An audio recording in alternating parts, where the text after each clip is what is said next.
When it comes to scooters in India, there's a very clear demarcation. On the one side, you have scooters like the Activa, the Jupiter, which are primarily family oriented. And then you have the other part of it like the Entog 125 and the Aprilia scooters. And all of them are meant to be the sporty category. But there's one product which tries to fuse both, and that's the Access 125. For 2025, Suzuki has revamped this complete scooter and it promises to continue doing things which it already does. So has it gotten better? What does it offer? And should you consider one? We are going to tell you all of that, but before that, do remember to subscribe to the AutoToday YouTube channel and press that little bell icon so that you get notified every time we go live with a new video. As I said before, the Access 125 is a scooter which should impress both the family person as well as the youngsters in the family. So it cannot be polarizing. Now, the new scooter comes with a new design which looks rather smooth. It gets a new fender, the front apron is all new, indicators, the DRLs have now moved here, and let me tell you that even if you buy the base variant of the Access, you get the DRLs out here. So that's a very nice touch. A new headlamp, that's a full LED headlamp and that's fantastic. A bit of chrome garnish on top. Overall, it looks nice. What I need to mention here is that Suzuki has continued to make the scooter in both metal and plastic. And by that, I mean till here, and the front fender is all metal and the top half of it is plastic. So overall, it's again a nice mix of modern and retro touches. Of course, you get a disc brake up front. You get nice tires, 12 inches up front, and that's a nice thing. Telescopic suspension and a lot of chrome treatment. Overall, it looks very nice from the front. Although it's not sporty, at the same time, it's definitely not boring. Now, the Access looks very nice because it's simple and sober. It gets an all-new design on the side. It's again a nice looking panel, got a lot of creases, adds to a bit of sportiness, but nothing too great. Of course, you get a nice chrome element as far as the badge is concerned. Chrome is something which Suzuki seems to love. So if I open the rear foot peg, you'll see a little bit of chrome treatment here. The other thing which Suzuki has continued offering is this oddball color combinations. So if you buy the black scooter, it gets a brown leg shield and things like that. So it continues to offer a very different proposition when it comes to the color combinations. Now at the back, what Suzuki has done is a complete redesign of the rear end, and that means it gets a LED tail light and of course halogen style blinkers. But the biggest change in this scooter is that we've been telling that an external fuel filler cap is very important, and as a result, Suzuki has given it here at the back. It's a big door, it opens up nicely and access is very easy. You open it via the key, which is a multifunction key, which also opens up the boot. Speaking of the boot, let me show you the thing first. It's a nice way to open it, the key. It's a nice click which you can hear exudes quality. Now when you open this up, it comes as a surprise because, well, honestly, there are scooters which offer you a lot more boot space, and as a result, you get to store two half-face helmets inside this boot. But here, that's not the case. And that's primarily because that the fuel tank has not been moved out. The fuel tank sits here, and that's the reason that the boot space is not as much as you see in other scooters, although boot space has increased when it comes to the overall space.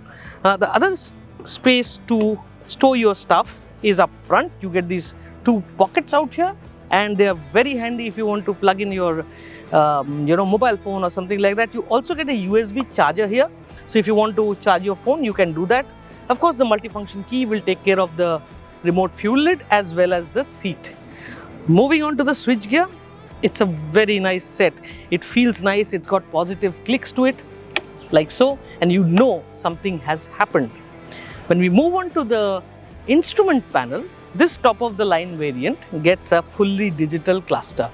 But the catch here, it's a very old school digital cluster. So you get speed, you get engine temperature, and you get fuel gauge and all those things. But the left hand side of the digital cluster is reserved for the Bluetooth connectivity. So what happens is when you're riding, the left hand side of the panel remains blank.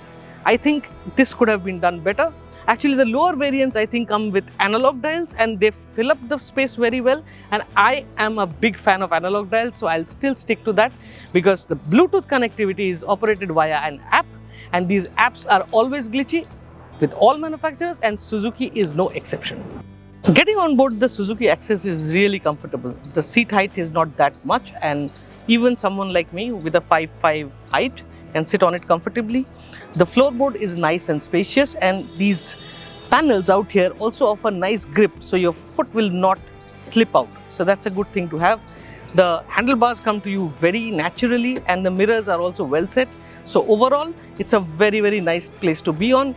The only thing which I would crib about is the fact that the Access seat is slightly on the stiffer side. So for short commutes, you just need to get used to it. But overall, it's comfortable, it's nice to be on. But longer rides, you will need some time before it sets up and you get the utmost comfort. Pillion seat is also very nice. It's got a lot of space. You get nice foot pegs to, for foot support. And overall, I think as far as space is concerned, the Access is not going to be much of a trouble for you. The Access comes into its third generation now, and as a result, a lot of things have changed on top. But Suzuki has done a whole host of changes as far as the chassis and the engine is concerned. The chassis is better, lighter, and offers better support. But what we need to talk about is the engine. Suzuki tells us there are about 10 changes made to the engine which makes it better to ride. And the most interesting part of it is that it now comes with high lift cams. Additionally, if I show you the muffler on the other side, you will see that it's a short and stout unit. That's primarily because the second catalytic converter has been omitted from this whole system, and as a result, it looks nice and small. It sounds good too. I think you should have a hear. First, let me start up the scooter and give you a listen.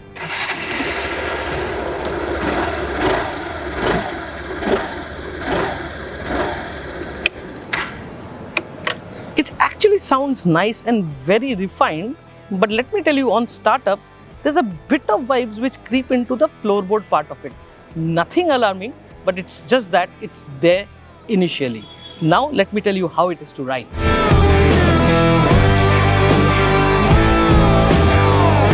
So let me tell you that I am really impressed with the Access 125. It has lived up to every expectation which I had. And most importantly, it takes the story forward as compared to the second generation one.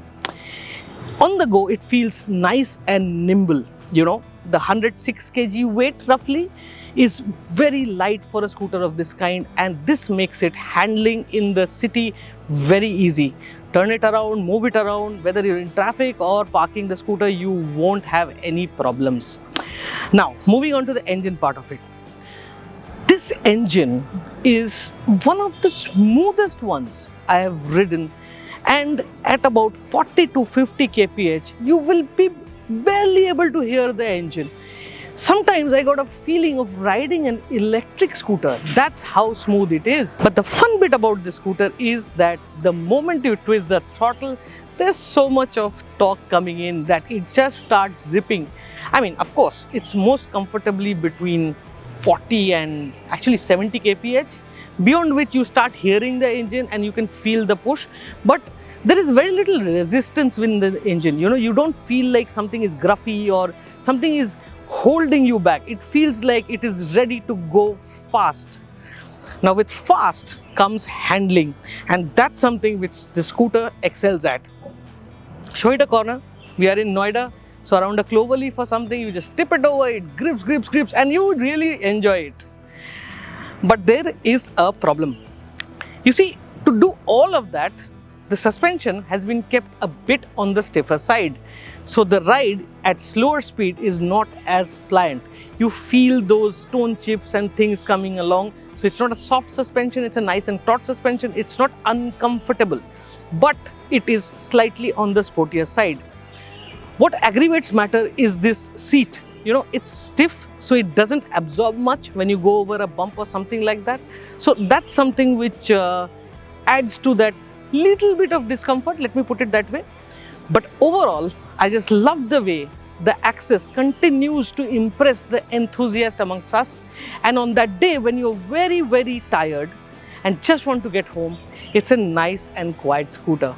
So if you really want to spend the money on a good 125 scooter, which is the best of both worlds, Access 125 it is.